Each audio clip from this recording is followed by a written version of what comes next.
हाँ जी, अस्सलाम वालेकुम। सब कैसे हैं? तो आज मैं सबके लिए मटन कढ़ाई लेके आई हूँ। चिकन कढ़ाई तो मैं सिखा चुकी हूँ। आज मैं आपको सिखाऊंगी मटन कढ़ाई। तो इसके लिए मैंने ले लिया है जी 2 किलो मटन। और इसके लिए या चाँप लें या गोल बोटी, लेकिन आपके पास जो भी है तो आप उसमें बना सकती हैं। तो शुरू करते हैं। बिस्मिल्लाहिर्रहमानिर्रहीम। ये पूरा लहसुन के मैंने 3 जो है ना ले लिए फूल, और इनको मैंने जो है ना 2 गिलास पानी डाल के तो अच्छे से ग्राइंड कर लिया है। और अब इससे मैं गोश्त में जो है ना अच्छे से छान लूँगी। बिल्कुल इसका सारा पानी मैंने जो है ना गोश्त में निकाल लेना है। तो अब मैंने छान लिया है। अब इसमें 2 डेढ़ चम्मच मैंने चाय वाले जो है ना लाल मिर्चों के डाले हैं, और 1 चम्मच मैंने नमक का डाला है। और ये मेरे पास 4 अदद जो है ना प्याज हैं, और इनको छील के काट के तो अब ये मैं इसमें डाल रही हूँ।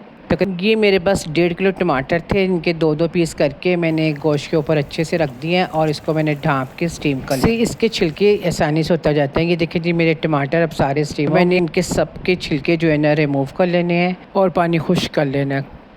अब ये मेरे पास 1 पाव दही है, उसके अंदर मैंने 1 चम्मच गरम मसाले का और 2 से ढाई चम्मच मैंने कुटा हुआ ज़ीरा और साबुत सूखा धनिया मैंने पीस के रखा था, उसके डालूँगी।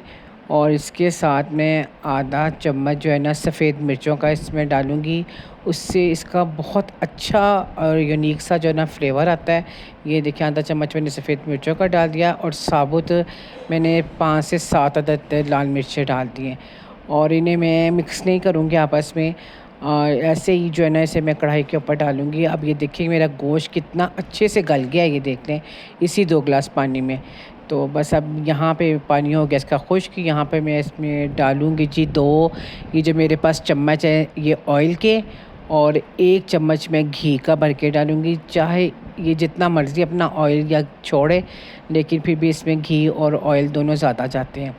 तो ये देख लें, ये 2 चम्मच मैं अब इसमें ऑयल के डाल रही हूँ, और 1 चम्मच ये मैंने घी का डाल दिया है। अब यहाँ पे थोड़ी सी भुनाई करके इसके अंदर कटा हुआ हरा धनिया, हरी मिर्चें और अदरक मैंने डाल दिया, और साथ ही जो मसाला मैंने रखा था वो मैंने इसमें मिक्स कर दिया। और अब इससे मैं अच्छे से जो है ना भून लूँगी। और यहाँ पे बस कोई ज़्यादा भुनाई नहीं करनी इसकी, और बस तकरीबन 2 से 3 मिनट तक इसकी आपने भुनाई करनी है। और फिर इसके ऊपर मैंने 2 चम्मच काली मिर्चों के डाल के इसे दम पे लगा दिया है, और दम भी बस आपने इसको 2 मिनट देना है। और ये देखिए कितनी अच्छी सी मेरी कढ़ाई जो है ना रेडी हो गई है। बहुत अच्छा इसका जायका है, बहुत लाजवाब इसका जायका है। और आप भी बनाएं, और प्लीज़ मुझे ज़रूर बताएं कि कैसी बनी है। जी, तो अब कल मिलेंगे एक नई रेसिपी के साथ। अल्लाह हाफ़िज़।